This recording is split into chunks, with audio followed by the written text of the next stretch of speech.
triumfa rati taisnā pozīcijā. Ja triumfa rati izkrīt taisnā pozīcijā, tavs jaunais gads būs kā brauciens uz priekšu ar pilnu jaudu. Šis ir laiks, kad tu jutīsies kā savu dzīves groža turētāja, gatava pārvarēt šķēršļus un sasniegt savus mērķus. Attiecību jomā šī kārta norāda uz progresu.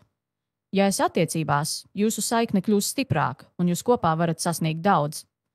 Iespējams, pieņemsiet kādus svarīgus lēmumus, piemēram, kopīgas nākotnes plānošanu vai pārcelšanos. Šis ir labs laiks, lai izrunātu vēlmes un mērķus, jo abi būsiet gatavi strādāt kopā, lai to sasniegtu. Ja esi viena, šī kārta norāda, ka vari sastapt kādu cilvēku, kurš būs mērķtiecīgs, harizmātisks un iedvesmos tevi doties pretī saviem sapņiem. Darba un finanšu jomā triumfa rati simbolizē uzvaru. Tas varētu būt gads, kad tu veiksmīgi īstenos savus plānus. Ja esi apsvērusi jaunas iespējas, šis ir īstais laiks tās izmantot. Tu vari saņemt paaugstinājumu vai uzsākt jaunu projektu, kas vedīs uz profesionālu izaugsmi. Finansiāli šis ir stabils gads. Ienākumi būs, ja pati mērķtiecīgi pie tā strādāsi. Un zini, kas ir pats labākais. Šis gads tev atgādinās, ka dzīve ir kā ceļojums. Nevienmēr svarīgi, cik ātri tu brauc, bet gan tas, kurp tu dodies. Tāpēc turis stūri stingri un neaizmirst izbaudīt skatus pa ceļam. Triumfa rati apgrieztā pozīcijā.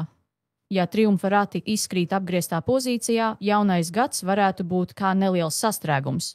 Lietas nenotiks tik gludi vai ātri, kā tu cerēji. Tas nozīmē, ka šogad tev būs jāiemācās kontrolēt situācijas, pat ja rodas šķēršļi vai neparedzētas grūtības. Attiecībās šī kārta norāda uz iespējamu nesaskaņu vai pretrunām starp vēlmēm un rīcību. Ja esi attiecībās, iespējams būs brīži, kad jutīs, ka jūs abi velkat grožus katrs savā virzienā.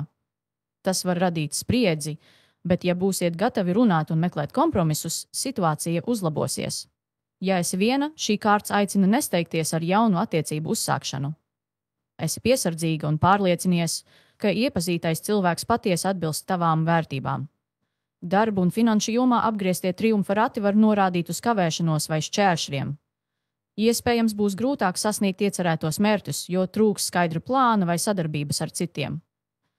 Finansiāli šis var būt gads, kad jābūt piesardzīgai.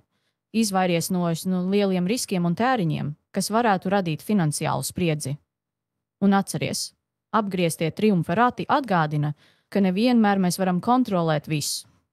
Bet tas, ko mēs varam kontrolēt, ir mūsu reakcija. Kā saka, ja esi nonākusi bedrē, galvenais ir izkāpt un turpināt ceļu. Šis gads būs par pacietību un spēju nepadoties.